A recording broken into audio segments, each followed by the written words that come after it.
কতদিন গ্রামে আসি না। গ্রামের এই ভিজে মাটির গন্ধ, পশু পাখির ডাক, খোলা হাওয়া, শহরে কি আর এসব পাওয়া যায়?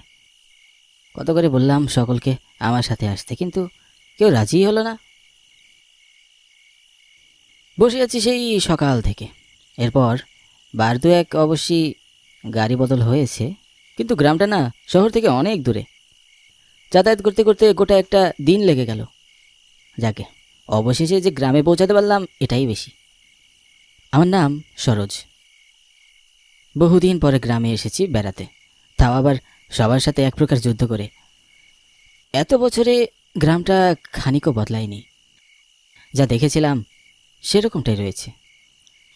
এসে পৌঁছাতে পৌঁছাতে বেশ রাত হয়ে গেল, তাই হাতের কাছে কোনো ভ্যান ট্যাক্সিও পাচ্ছি না। অগত্যা হেঁটেই যেতে হবে।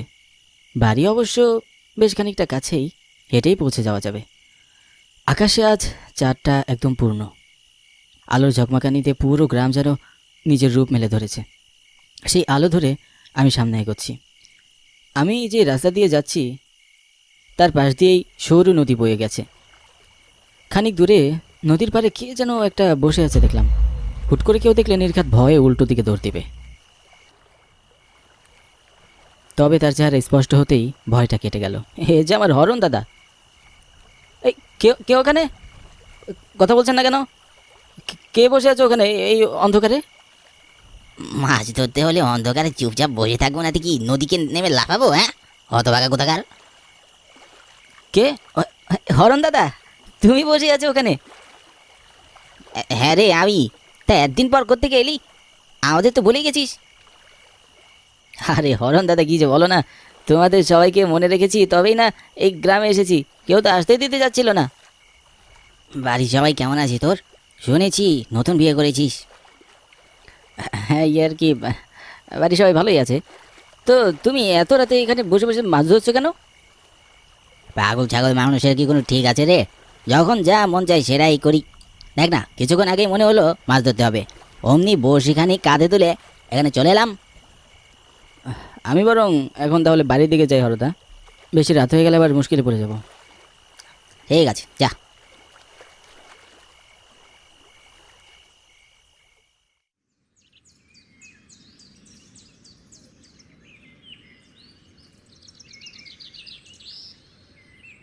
তা এতদিন পরে দেখা হলো, বল। তোর তো কোনো খোঁজই পাওয়া যাচ্ছিল না।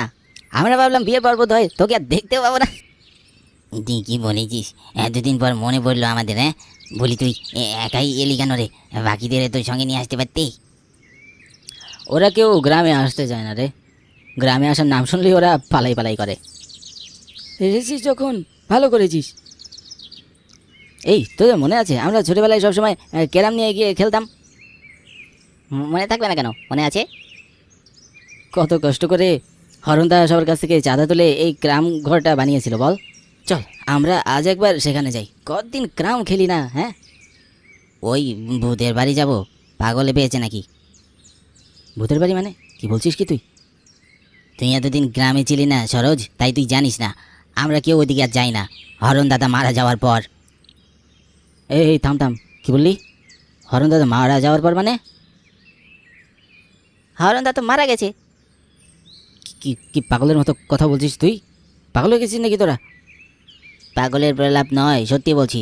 হরণদা এই ক্যারাম ঘরের ফ্যানে গলায় দড়ি দিয়েছিল, তারপর থেকে ওই জায়গাটা ওই অভিশপ্ত হয়ে গেছে।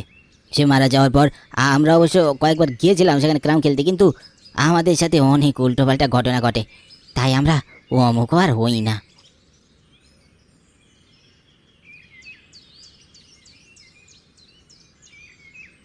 ওরা কি বললো তার কোনো কিছুই আমার মাথায় ঢুকলো না। উপরন্তু মাথাটা এলোমেলো করে দিচ্ছে সেই ঘটনাটা, যেটা আমি গ্রামে ঢোকার শুরুতে ঘটেছিল। হরণদাস যদি মারা গিয়ে থাকে তাহলে আমি তখন কার সাথে কথা বলছিলাম? সবাই মিলে আমাকে বোকা বানাচ্ছে না তো? হ্যাঁ, আমি সব ভূত প্রেতে কখনোই বিশ্বাস করি না, আর কুসংস্কার বিশ্বাস করার প্রশ্নই তো আসে না। আমি হাঁটতে হাঁটতে কখন যে হরণদার বাড়ির কাছে পৌঁছে গেলাম। মনের ভিতর তখনও টিপটিপ করছিল। বারবার মনে হচ্ছিল আমার আশেপাশে কেউ আছে।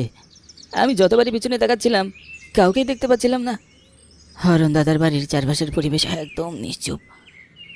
আগে হরণ দাদার বাড়ির কাছে এলে হরণদাকে দেখতাম কোনো না কোনো কিছু নিয়ে কোনো একটা কাজ করতো। কিন্তু আজ বাড়ি একেবারেই শান্ত। আমি বাড়ির সামনে গিয়ে কয়েকবার হরণদাকে ডাকলাম, হরণদা, ও হরণদা, শুনতে পাচ্ছ? ভেতর থেকে কোনো আওয়াজই এলো না। হঠাৎ করে মনে হলো আমার একবার সেই ক্যারাম ঘরে যাওয়া উচিত। গায়ের সকলে মিলে আমাকে বোকা বানাচ্ছে নির্ঘাতে। হ্যাঁ, এতদিন ধরে গায়ে আসেনি, তাই হয়তো সকলে আমাকে বোকা বানিয়ে এটা শোধ নিচ্ছে। এখানে কেউ না থাকলেও নিশ্চয়ই ক্যারাম ঘরে হরণদা ঠিকই আছে। আমি এক কাজ করি, বরং আমি ক্যারাম ঘরে যাই। চারপাশে তখনও প্রায় অন্ধকার নেমে এসেছে। সকল পশু পাখি নিজের বাড়ি ফিরে যাচ্ছে। চারপাশ কেমন যেন গুমুট বেঁধে আছে। হাঁটতে হাঁটতে আমি যখন ক্যারাম ঘরে পৌঁছে গেলাম, তখন দেখলাম পুরোপুরি রাত হয়ে গেছে। ক্যারাম ঘরের চারপাশটা কেমন যেন অস্বাভাবিক দেখতে লাগছে। সময় হয়েছে সবে সন্ধে, কিন্তু দেখে মনে হচ্ছে যেন গভীর রাত। দরজায় হাত রাখতেই কুট করে খুলে গেল ক্যারাম ঘরের দরজা।